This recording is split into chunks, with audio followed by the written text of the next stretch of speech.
Hey, so we're going to start a series of videos in which we put together the bottom end of the engine of a CB750. So we're going to start doing that. It's got everything in it except a couple of, it's got everything taken out of it except a couple of parts. There's some bearings that are in it that are made out of a slightly softer metal than the case and the crankshaft. They are kind of the protection between the crank and the crankshaft as the crankshaft spins.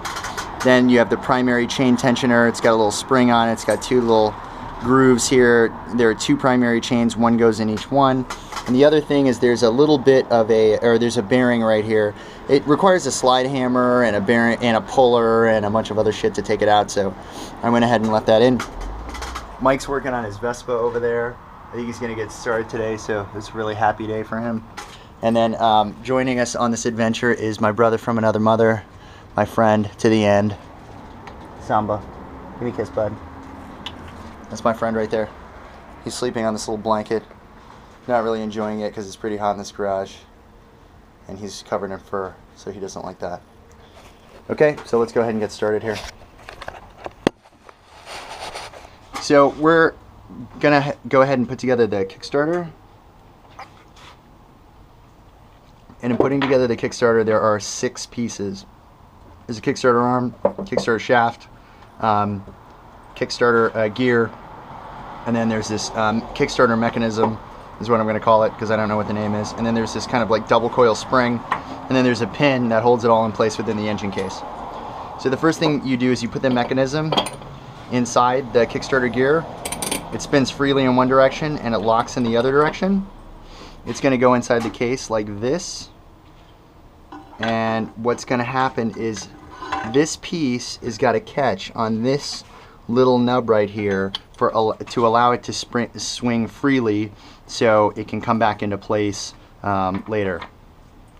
So this pin goes in here, or I'm sorry, the pin of the spring goes in here. I've often wondered if it went in there, but it does not. It goes in there. And the bitch about this thing is you got to torque, for lack of a scientific term, the shit out of it because of the spring to get this here. As you can see, this is on the right side of the spring, but inside the case, it's on, this should be on the left side because it fits into this groove. So that means you got to torque it all the way back to about right here. So maybe about a quarter to a third of a radius to get it back. So this goes in here, but it can only fit into one groove, which adds some more complexity to this thing. I think I got it. I got it. And you only want to put it to around right there, or else you won't be able to get it inside. The best way to do it, in my opinion, is with a pair of vice grips. So you get the vice grips, and you have to lock them at right about, damn it, right about there. Okay, so that's locked in place. You got to get this out, and I found when I was trying to do this earlier, it's best to use a set of mechanics gloves, which were over here, and they're right here. I'm going to use this one because I think I'm going to apply the torque with my left hand to get this thing inside here. So you gotta like get it, and then you gotta just like, you gotta make sure everything is in its proper place so it will fit, because you won't have an extra hand. You've got to just torque the shit out of it and put it inside, and hopefully that worked. Let me check it before I release the thing here. It's difficult to see.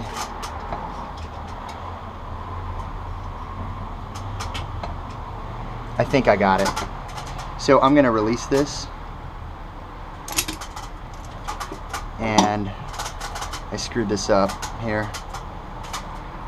Mike, can you give me a pick? There's a pick in there. So with the assistance of my buddy here, we're gonna try to see if we can get this. Yeah, it says picks and punches, and give me one that's got doesn't have quite a hook on it. Yeah, this one, the right angle one's good. So I'm gonna grab this and I'm gonna pull it back. And if you use the right tool, it's like super easy. Because if I would have picked the hook one, it would have been a bitch for me to get it out. Okay, see if I can get this in here. So it's got to travel through the gear, it's got to travel through the mechanism, and it's got to travel through this little hole right here, which is, I think I'm gonna get it. No.